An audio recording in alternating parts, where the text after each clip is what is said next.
Today we're going to focus on knife and scissor skills.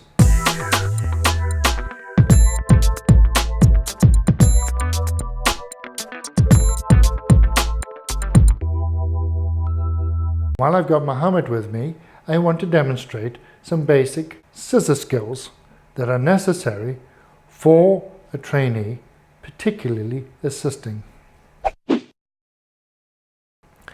I'd like to introduce you to the Mac&O scissors.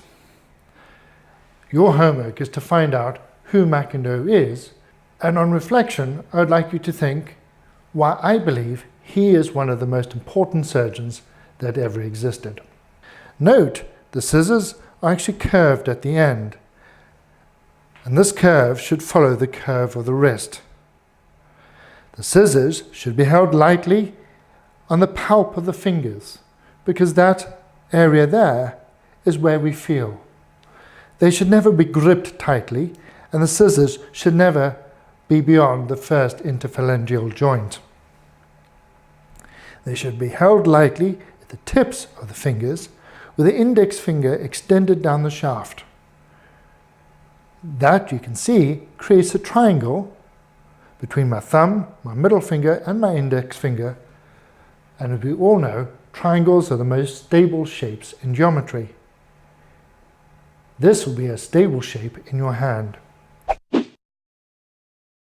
Note that I've opened up the scissors only a little bit. The scissors should never be open any further than necessary to do the job. This is important.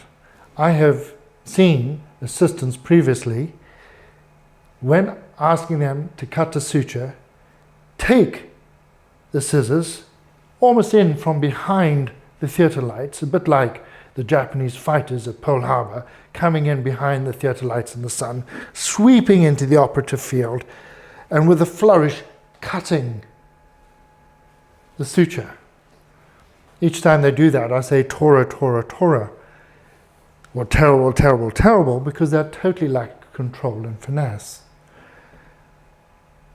What I'd like to see is the scissors open no further than necessary to do the job. Cutting sutures in depth is an art. This is an advanced suture cutting technique. To be used at depth is the inverse hold of the scissors. Again, notice that the scissors are stabilized between my thumb, my forefinger, and my index finger. And my ENT colleagues frequently use this because they're working down small, deep, dark holes. But the control of the scissors is likewise stable.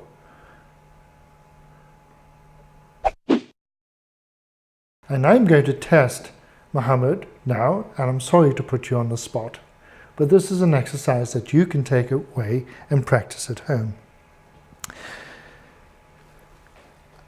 I'll demonstrate to Mohammed what it is, and then he will copy me.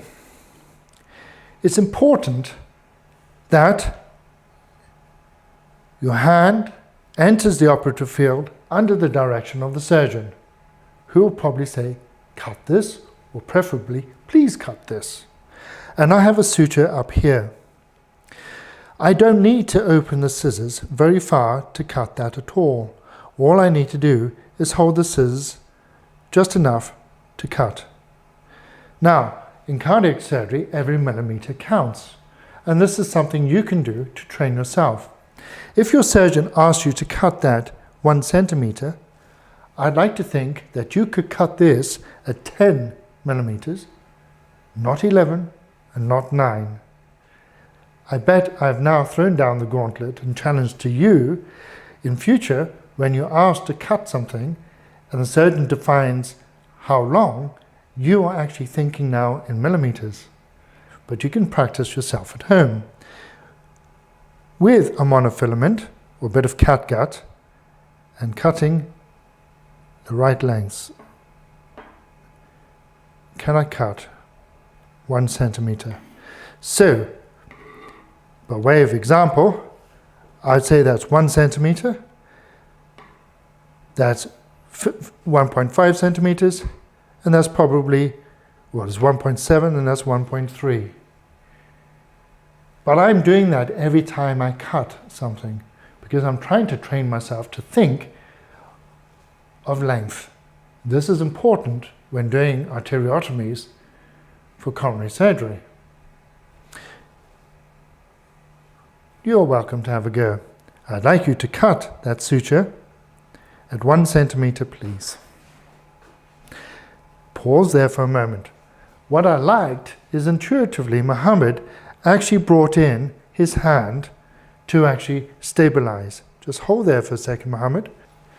So although Muhammad intuitively brought his hand in to stabilize, an assistant should never stand at the table empty-handed. And therefore I've given him a forceps, which he's now going to bring in and use as a fob to stabilize his scissors to actually cut. And I'll just help a bit and just turn that up for you. Well done. And again. And again. Excellent. What I liked, there was control. Muhammad was very deliberate in his cutting. There was no scissors coming in from behind the theatre lights and a swoop to cut. Now, it's important to hold the scissors along the curve of the hand because dissection is a bit like gathering. The other important thing is that the curve of the scissors and the point of the scissors can be clearly seen if held in this way. Whereas if I turn the scissors upside down, my focus is on the point and not on the belly.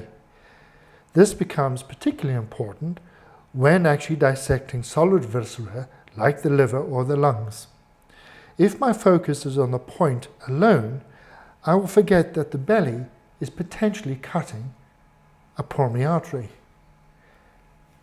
And that is why I'd recommend the scissors always held in this plane. The second important principle of using scissors for dissection, yes, they're useful in actually splitting or developing planes, but notice that I use the scissors to open the plane up. I withdraw the scissors before closing. I never, ever, ever close the scissors without seeing the tip, because if my scissors are within a tissue plane and I'm closing it within a tissue plane, you have no idea whether you're cutting a vessel or not. So the important thing in your dissection is to develop the plane, not using the scissors in this form, but opening them only enough to do the job. And as you develop the plane, you'll notice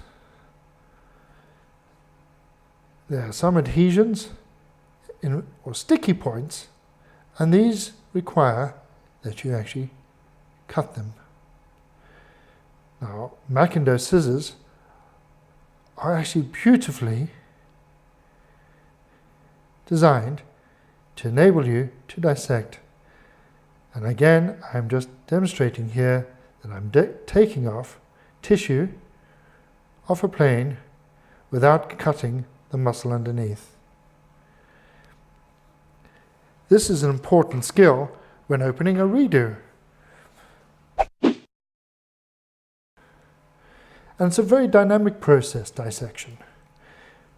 And you're dissecting over the full length of the area.